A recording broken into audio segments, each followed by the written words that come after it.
Rafael? Tá, primeiramente, boa noite a todos, né? São tantas coisas para falar aqui, eu geralmente vou ouvindo e vou anotando. Então, Sérgio, a primeira coisa que eu acho importante salientar aqui, até uma questão de opinião pessoal, quando a gente colocou na mesa do debate, a origem de todos esses problemas, né? Eu acho que realmente, até por questões biológicas, né, ao longo da história, o homem remava de um lado da canoa e a mulher remava de outro, né? O homem tinha a questão de proteger e prover, até por questões realmente de força física, questões biológicas. Então, de fato, a gente tem realmente certos resquícios desse período de antiguidade que sobrevivem até hoje. Mas eu acho que se a gente for analisar, principalmente no contexto aqui, que a gente está falando muito de parentalidade, violência doméstica, eu acho que boa parte da visão que a gente tem hoje em dia foi devido a espíritos revolucionários, né? E revoluções realmente desencadeadas com a intenção de deixar as coisas como estão. E eu vou citar aqui a Erin Pitts, que ela foi fundadora do primeiro abrigo de violência doméstica para mulheres no mundo moderno. Se não me engano, foi na década de 60 ou 70.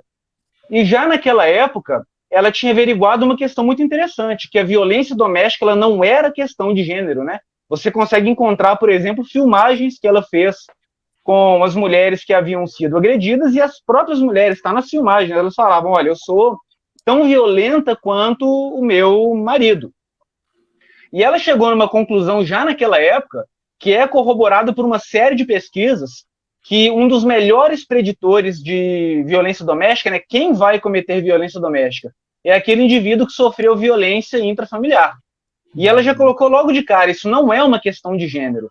Só que como o movimento feminista, na época, ele estava sem verba, né, e como o Aldir falou, aí teve aquela releitura das pautas marxistas, de você transferir a luta da burguesia e proletariado de uma luta contra homem, mulher, e toda essa teoria conspiratória desse patriarcado opressor, elas começaram a entrar dentro de instituições, perseguiram essa ativista Erin Pitts, ela foi obrigada a se exilar fora do país, mataram o cachorro dela. Então eu vejo que boa parte do que a gente está falando aqui hoje em dia, né, até atribuindo certas coisas ao machismo, eu acho que existe sim intenções revolucionárias, né? Existem evidências, inclusive, para mostrar isso, e a narrativa ficou uma espécie de monopólio, né? O movimento feminista ele criou um monopólio, ele ressignificou também o significado da palavra machismo, como o Aldir acabou de falar, e a gente acaba se pautando, todo tipo de conversa, a gente se pauta baseado na visão feminista de mundo. Então me pergunto, será que a gente vai conseguir chegar em algum lugar tentando abordar o problema, usando até mesmo uma linguagem que causou todos esses problemas que a gente tem vivido hoje? E esse problema afetou também o Brasil, essa questão de invasão das mídias, invasão das universidades. O padre Paulo Ricardo, ele fala bastante disso, né? Que na época da Guerra Fria, aquela questão de comunismo, capitalismo, que não vem tanto ao caso aqui, mas as universidades do Brasil foram todas tomadas naquela época. A gente tem registros aqui, eu tenho um livro que mostra registros de disseminação desse tipo de ideologia nociva que a gente está falando agora desde a década de 20. Então a coisa é muito antiga, não é um pensamento que surgiu basicamente das diferenças de estereótipos de gênero, homem versus mulher. Isso é uma coisa criada, plantada, né? A deputada Ana Campanhola fala muito isso. Há 100 anos, ninguém pensava assim, hoje todo mundo pensa assim. E não é uma evolução, de fato, natural das coisas. E a gente vê que a visão do politicamente correto, ela pauta tudo que está na sociedade hoje em dia, né? As mídias, a questão da guerra de classes branco versus negro, homem versus mulher. E quando o politicamente correto, que nada mais é uma ferramenta de censura seletiva para calar aquelas pessoas que pensam diferente da turma do politicamente correto e alavancar essa agenda feminista barra progressista que a gente vê hoje em dia, a própria mídia comprando o discurso, como é o que já foi feito, ela acaba alterando a percepção pública a respeito desses eventos, né?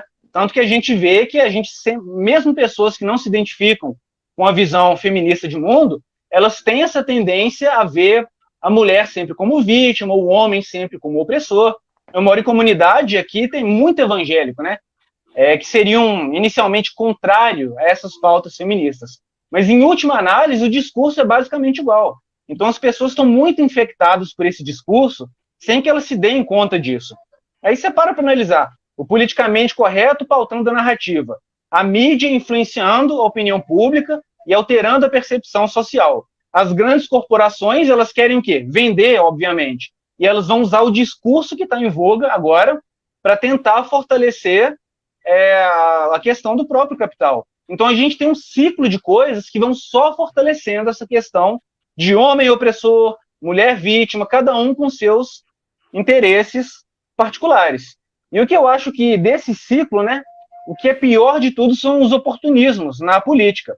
A gente está vendo que esse discurso feminista ele invadiu o que a gente chama de direita, né, aqui no Brasil, independentemente de cada um ser de esquerda ou direita, a pauta não é essa, mas essa narrativa feminista, ela saiu desse campo feminista, ela está em todas as esferas da sociedade.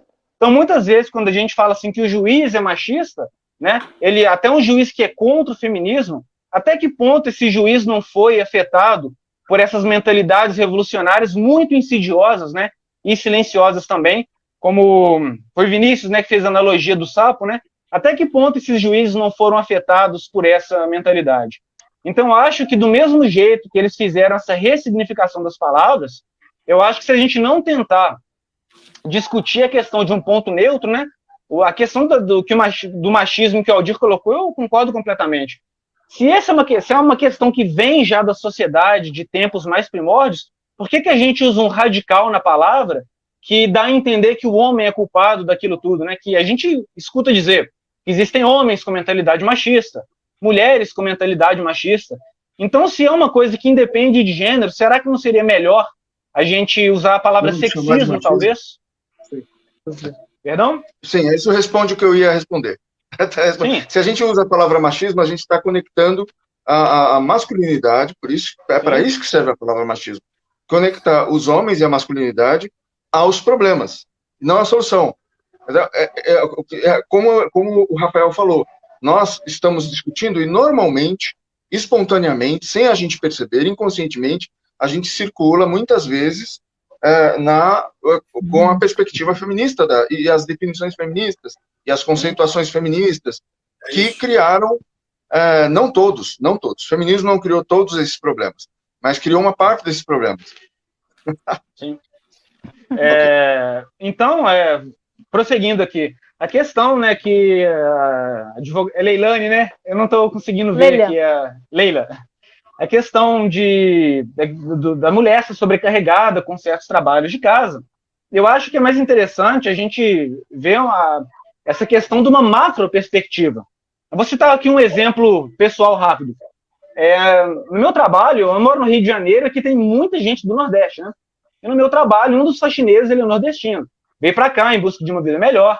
Ele é até um homem de personalidade muito passiva, né? Que você nota, né? Que é aquela pessoa muito boazinha, né? Que tem dificuldade de falar não. E a gente vê que ele já está nessa questão, dessa dinâmica de ajudar nas tarefas domésticas. E eu sou super a favor disso. Eu não acho que a mulher deva ser de maneira nenhuma sobrecarregada e fazer tudo em casa, sendo que o homem também, ele suja o banheiro, ele suja a louça, né? É uma coisa de uso comum.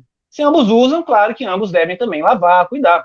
Só que uma coisa que eu acho que fica muito fora desse discurso, como é esse caso desse amigo meu, e de grande parte das pessoas que eu vejo, essa cultura está sendo mudada, né? Por parte do movimento feminista, que está colocando pressão, e de uma conscientização espontânea também das pessoas que percebem, olha, se eu sujo, por que eu não vou lavar? Não tem problema nenhum em lavar. Concordo nesse ponto. Só que quando a gente vai analisar o resto do contexto, esses homens que estão já ajudando nas tarefas de casa, eles continuam pagando quase que todas as contas, mesmo quando a mulher trabalha, ele continua aposentando mais tarde, muitas vezes ele perde bens, né, depois do divórcio. Então eu acho que deveria haver concomitantemente a inclusão dessa macro perspectiva no discurso, porque a gente está mudando a cultura de uma maneira muito unilateral. Então, eu sou super a favor. Vamos os homens ajudar as esposas em casa e lavar também a louça que ele sujou, passar um pano de chão no banheiro, porque não custa. Mas vamos também falar da igualdade na hora de dividir as contas, né? Muitas vezes ambos trabalhando e o homem ficando sobrecarregado com essa questão. Acho que essa parte é muito deixada fora do discurso. E sobre a questão... Convenientemente, né? Convenientemente. E sobre essa questão que a gente falou da alienação parental, das leis, né, da questão da mulher não querer, ao mesmo tempo que ela quer dividir as tarefas domésticas, no dia da audiência, as atitudes não estão muito alinhadas com o discurso, e ela quer a guarda unilateral para ela, porque muitas vezes ela tem até essa percepção de que se ela compartilhar a guarda, o pai está querendo tomar o filho da mãe, né? Eu vejo que essa pauta inicial do movimento feminista, de divisão de tarefas, todo movimento político, para existir, ele tem que ter uma pauta. Se aquela pauta é solucionada e aquele movimento quer continuar a existir, ele vai ter que criar novos problemas, né? Mesmo que esses problemas sejam fictícios e de cunho completamente ideológico. E a gente vê isso, por exemplo, na questão da alienação parental. A lei da alienação parental caiu nesse discurso. Hoje a gente tem as mulheres no mercado de trabalho, né, em condição de equidade com o homem, o que tornaria muito melhor para a mulher, para o homem, inclusive para a criança, poder ter a guarda com residência alternada, né, sem a pensão alimentícia, que é o que eu defendo. Divisão igualitária de despesa e divisão também de tempo. Só que como essa questão do discurso, não, a mulher não trabalha, então o homem tem que ser o provedor, como isso não se aplica mais, e o movimento feminista tem que continuar existindo, ele tem que criar novas narrativas e novas pautas. E qual que é a narrativa que foi criada? Falar que a lei da alienação parental é uma forma de violência contra a mulher. Né, que o homem que está usando a lei da alienação parental, ele é, na verdade, um pedófilo que quer continuar abusando das crianças, sendo que, na verdade, isso é uma distorção absurda da realidade, e ela vai totalmente contra os dados. Né? Já na época da Erin Pitts, tinha esse discurso, né, de que o homem no lar ele era opressor, ele era perigoso para a mulher. A gente vê muitas pessoas falando assim, principalmente em debates da internet, e o homem que chega alcoolizado em casa, surra a esposa, surra os filhos. Claro que esses casos existem, né? Mas colocar essa narrativa como se ela fosse verdadeira e ubíqua é também uma questão ideológica que a gente compra sem ver. Se a gente analisar todos os estudos, a presença do pai no lar reduz em 30% a chance da criança sofrer violência. E o lar mais perigoso para uma criança é o lar em que tem um padrasto e uma mãe, seguido de uma mãe solteira, seguido de um casal biológico que não estão casados, e o lar mais seguro para uma criança, segundo estudos de vários países, é justamente aquilo que eles querem demonizar, que é um homem e uma mulher, em uma família, em um contexto um pouco mais tradicional. Então a gente vê que a gente está sempre partindo do pressuposto feminista, da narrativa feminista, para tentar solucionar um problema que, em grande parte, não em tudo, foi criado por eles mesmos, né? Que é o exemplo da alienação parental. Só para finalizar aqui, pessoal, uma coisa que eu acho muito importante a gente sempre bater na tecla é que perdeu-se a questão do equilíbrio entre direitos e deveres, né? Se o indivíduo ele tem deveres, ele tem que ter direitos, e se ele tem direitos, ele tem que ter deveres. Essa dinâmica ela não pode ser esquecida quando a gente está debatendo esses assuntos. E o que a gente vê por aí é a questão de falar, não, o homem tem tais obrigações, ele tem que ser o provedor, o responsável pela família, ou mesmo que não um provedor único, né? Ele tem que pagar pensão alimentícia.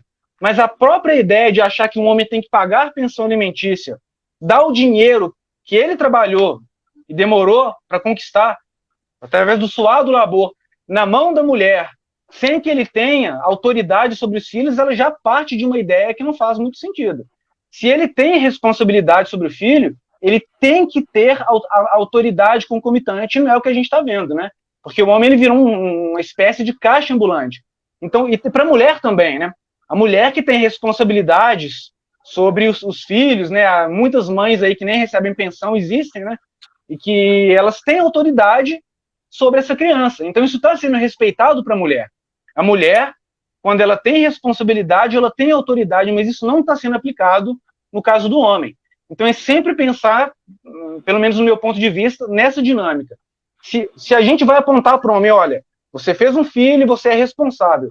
Se ele é responsável, ele tem que ter autoridade em relação àquela responsabilidade. Porque se você tem responsabilidade e você não tem autoridade concomitante, é basicamente assim, uma palavra um pouco forte, mas um tipo de escravidão, né? Então, só isso, a gente prestar bastante atenção nesse contexto para a gente manter equilibrado direitos e deveres. Rafael, vou falar rapidamente uma coisa aqui. Existe um termo na academia que foi descrito por Tibor, Alan e Dir em 2010, chama agressão administrativa legal. Você já ouviu falar sobre isso? Não conheço. Então, Eu já Vou ouvi pegar falar, a mas não definição ouvi o inteira nome. aqui. Então, vou te falar a definição. Ela ocorre quando um dos parceiros, da mulher, atua na justiça para conseguir se vingar com o aval judiciário, principalmente na questão de pensão. Então, tudo que você falou, eu só acrescentaria o seguinte: da forma que está, hoje, a justiça acolhe muito bem o pedido de pensão e tudo, muitas vezes motivado por vingança. Não é? Isso é uma questão que tem que ser levada em consideração. Isso está descrito na literatura desde 2010 e a gente continua cego para isso. Né? Quando um homem fala em pensão, geralmente é como se estivesse acendendo um alerta. Né? Ele não quer pagar pensão, quando na verdade é muito o contrário. Porque eu tenho aconselhado muitos pais, por exemplo, a pensão está cara, tem que pagar babá e tudo.